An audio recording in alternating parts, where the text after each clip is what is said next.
오늘 말씀을 듣는 여러분 모두에게 하나님께서 복을 주시되 온전한 가정 구원이 이루어지는 한 해의 삶이 되시기를 축복합니다. 하나님은 가정 구원에 깊은 관심을 가지고 계십니다. 구약 성경 창세기 17장 7절에 하나님께서 아브라함과 언약을 맺으실 때 이렇게 말씀하셨습니다. 내가 내 언약을 나와 너 및 내 대대 후손 사이에 세워서 영원한 언약을 삼고 너와 내 후손의 하나님이 되리라. 하나님께서 하시는 말씀이 나와 내 후손의 하나님이 되리라. 하나님은 아브라함의 하나님이 되기를 원하시며 동시에 그의 후손들의 하나님이 되기를 원하십니다. 특별히 이 말씀의 중반절에 보게 되면 내 대대 후손 사이에 세워서라고 하시고 있어요.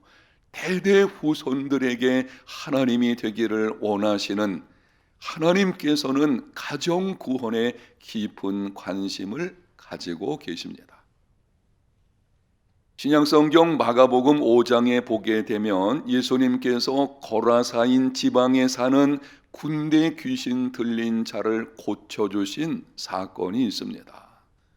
고침을 받은 사람이 예수님께 말하기를 주님, 이제부터는 제가 주님과 함께 하겠습니다. 그때 예수님께서 말씀을 하셨습니다.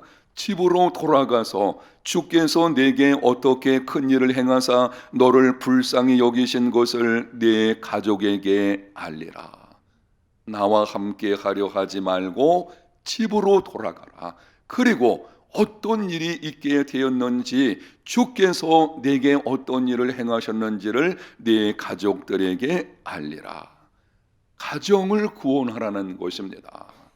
너만 예수 믿어서 구원받는 것이 아니고 이제는 너의 가족들에게 복음을 전해서 구원에 이르게 하라. 예수님 믿는 사람들은 무엇보다 가정 구원하는 일을 힘써야 합니다. 신약성경 사도행전 16장 31절에 놀라운 약속의 말씀이 나옵니다. 주 예수를 믿으라. 그리하면 너와 네 집이 구원을 받으리라. 오해하지는 마십시오. 내가 예수님 믿으면 내 믿음 때문에 자동적으로 가정 식구들이 구원받는다는 것이 아닙니다. 이 말씀의 의미는 누군가 예수님을 믿게 되면 그 예수 믿는 사람의 기도와 섬김을 통해 무엇을 통해서요? 기도와 섬김을 통해서 가정이 구원받는 역사가 있다는 것입니다. 이 말씀 속에는 예수 믿는 사람은 가정 구원을 반드시 이루고자 하는 애씀이 있다는 것이 포함되어져 있어요. 내가 예수님을 믿는데 가정 구원에 관심이 없다. 그거는 믿는 사람이라고 할 수가 없는 것입니다. 저는 이 말씀과 성도들의 가정에서 이루어지는 구원 사역을 묵상하면서 한 가지 결론을 내렸습니다. 많은 경우에 하나님께서는 나의 가정을 구원하시려고 나를 먼저 구원하셨습니다. 저희 가정도 그렇습니다. 초등학교 때에 형이 먼저 서울에서 교회를 나가게 되었고 그 형을 통해서 제가 예수님 믿고 동생들이 믿게 되고 부모님이 믿게 되고 가정에서 누군가 한 사람이 예수님을 믿게 되면 그 믿음은 하나님께서 은혜로 부르신 거죠. 하나님이 그 사람을 부르셔서 구원하실 때에는 거기는 가정을 구원하시려는 계획이 포함되어져 있습니다. 가정을 구원하는 것은 하나님의 뜻입니다. 예수 믿는 사람은 가정 구원하는 일을 도전해야 합니다. 창세기 6장에 보게 되면 하나님께서 사람의 죄악이 세상에 가득하고 마음에 생각하는 모든 계획이 항상 악할 뿐임을 보시고 물로 세상을 심판하기로 작정하셨습니다. 그런데 한 사람 노아의 믿음을 보시고 그의 가정은 구원하셨습니다. 노아가 어떤 믿음의 사람이었기 때문에 가정을 구원하는 삶이 이루어지게 되었을까? 우리도 온전한 가정 구원을 이루어야 합니다. 오늘 말씀을 듣는 여러분의 가정 식구들 중에 여러분의 배우자나 부모나 자녀들이나 손주들이나 아직까지 예수님을 믿지 않고 있다면 하나님의 은혜로 금년에 구원받는 역사가 있으시기를 축복합니다. 나의 믿음을 통해서 하나님의 은혜로 구원의 역사가 있어야 할 것인데 구원은 전적으로 하나님께 달린 것이죠. 그러나 우리는 가정을 구원하는 믿음의 사람이 되어야 할 것입니다. 어떤 사람이 되어야 하는지 노아의 믿음을 통해서 오늘 두 가지만 말씀드리겠습니다. 첫 번째로 하나님의 말씀을 듣고 행하는 믿음이었다. 7절 상반절을 보겠습니다. 믿음으로 노아는 아직 보이지 않는 일에 경고하심을 받아 경외함으로 방주를 준비하여. 노아는 심판에 대한 경고의 말씀을 듣고 하나님께서 방주를 예비하라 라고 하셨을 때에 그 말씀에 있는 그대로 순종하는 행함이 있는 믿음이었습니다. 방주를 만들라, 그 만들 수 있지 않겠나? 그렇게 쉬운 일이 아닙니다. 당시 하늘을 보아도 땅을 보아도 홍수에 대한 징조가 전혀 없어서요. 그것은 앞으로 120년 후에 일어날 사건이거든요. 그러니 그 사건이 다가오는 어떤 체감되는 것이 전혀 없어서요. 그리고 실상은 하나님께로부터 이 경고 말씀을 받을 때까지 이 땅에 홍수라는 것이 없었어요. 그런데 물로 심판하시겠다. 이해가 되지 않는 것입니다. 그것도 산에서 방주를 만들었으니 틀림없이 주변 사람들이 비웃었을 것입니다. 그러나 노아는 방주를 말씀대로 예비하였고 행함이 있는 믿음을 가졌고 그 믿음으로 가정을 구원한 것입니다. 노아에게는 세 아들이 있었고 세 자부가 있었는데요. 셈과 함과 야벳, 여러분이 잘 알고 계시죠? 저는 한 번은 이 창세기 6장의 사건을 읽어가다가 이런 생각이 들어보았습니다. 당시 방주를 만드는 것은 진짜 이해하기 힘든 일이거든요. 그렇다면 아들들 가운데 한 사람이라도 아버지가 무슨 정신이 이상하신가? 아니 왜 저런 걸 만드시지? 이해가 되지 않아서 떠나볼 듯한데 안 그렇게 해서요. 주변 사람들이 비웃었고 조롱했을 것입니다. 그렇다면은 아들들 중에 한 사람이라도 부끄러워가지고 아버지를 떠날 만도 한데 가정 식구들 모두가 아버지와 남편에게 순종한 것을 보게 됩니다. 왜 그렇습니까? 평소에 보았거든요. 남편 그리고 아버지가 어떻게 하나님을 섬기는지를 본 것입니다. 하나님의 말씀에 순종하는 행함이 있는 믿음이었고 그래서 노아의 말에는 힘이 있었습니다. 가족 전부가 노아의 말을 신뢰하였고 하나님의 말씀에 순종했습니다. 믿지 않고 있는 가족을 구원하는 가장 좋은 방법은 행함이 있는 믿음, 삶의 모습이 변화되는 것입니다. 예수님 믿고 나서 말씀대로 순종함으로 삶의 모습이 변화된 것, 바로 그것이 믿지 않는 가족을 구원하는 가장 좋은 방편입니다.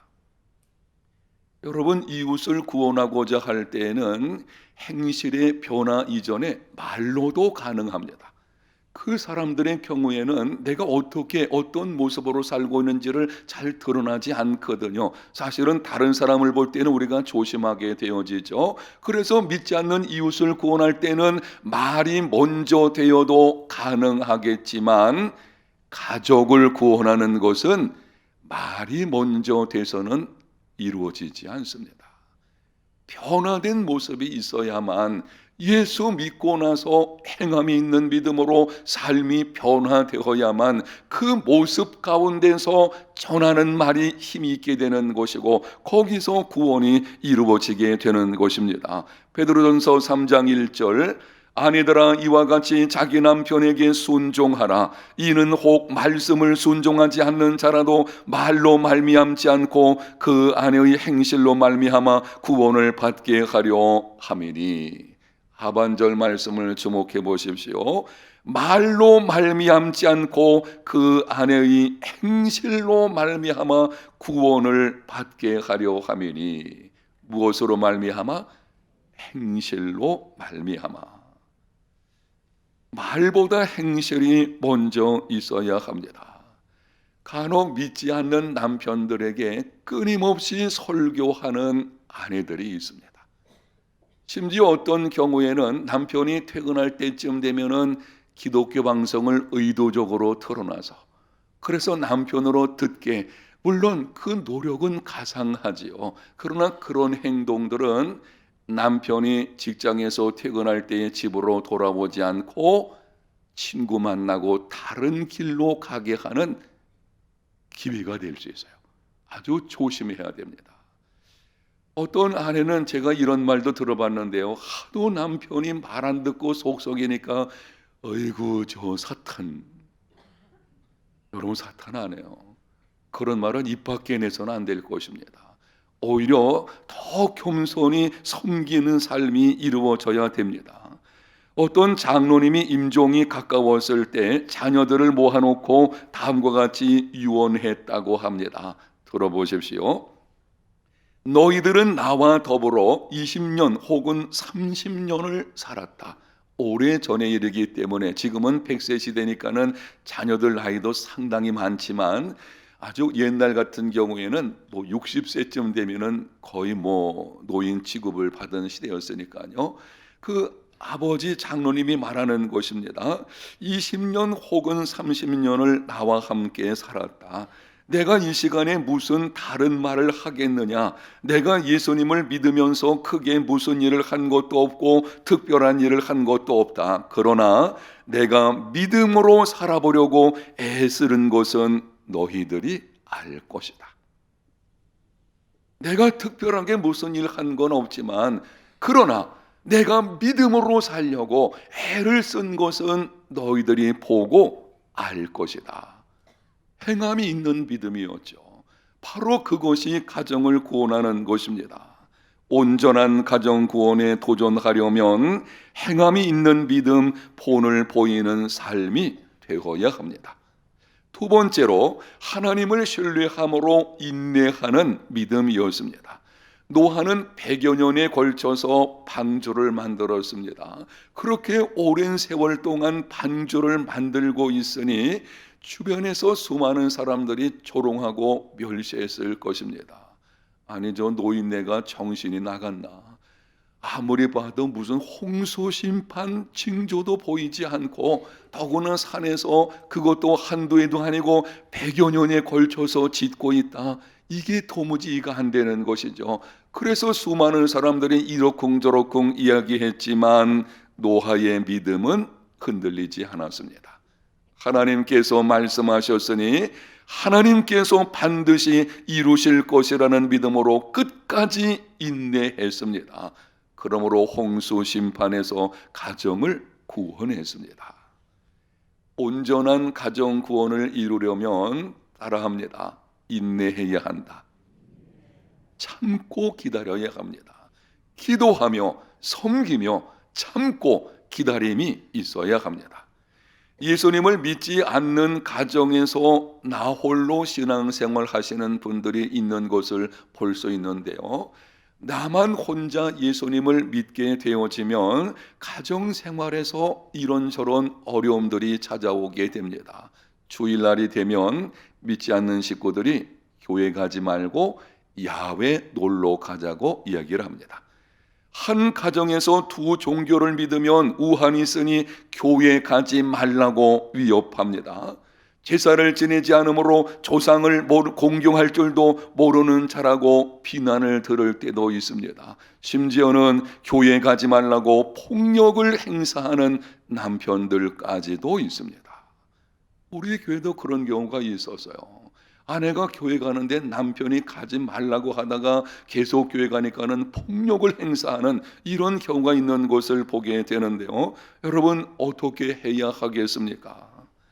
젊은 남녀가 결혼을 했는데 아내는 믿는 사람이었고 남편은 믿지 않는 사람이었습니다. 결혼 전에 아내가 약속을 받았습니다. 나는 예수 믿지 않는 사람과는 결혼할 수가 없습니다. 남편이 약속해서요, 나랑 결혼해 주면 내가 이제는 예수님 믿을게. 근데 결혼하고 나서는 교회를 나오지 않는 것입니다. 이제는 주일날 아내가 교회 가는 것도 가지 못하게 방해를 합니다. 그렇게 신앙 문제로 갈등을 벌이는 중에 한 번은 남편이 직장에서 퇴근하고 집에 와서는 이혼 서류와 인주와 도장을 내놓고서 말을 합니다. 당신 예수 믿든지 내 말을 듣든지 둘 중에 하나를 선택하시오. 당신이 예수를 선택하면 나는 당신과 살 수 없으니 우리 이혼합시다. 그 말을 들은 아내가 침착하게 이렇게 말을 했습니다. 나는 예수님 때문에 당신을 버릴 수가 없습니다. 예수님이 내게 평생 당신을 남편으로 섬기며 살라고 가르쳤기 때문입니다. 만약 예수님이 아니었다면 내가 먼저 당신에게 이혼하자고 했을 것이요. 그 말을 들은 남편은 아무 말도 하지 못하고 있다가 말을 하기를, 정말 당신이 믿는 예수가 그렇게 말을 해서 그렇다면 내가 한번 예수를 믿어보겠소.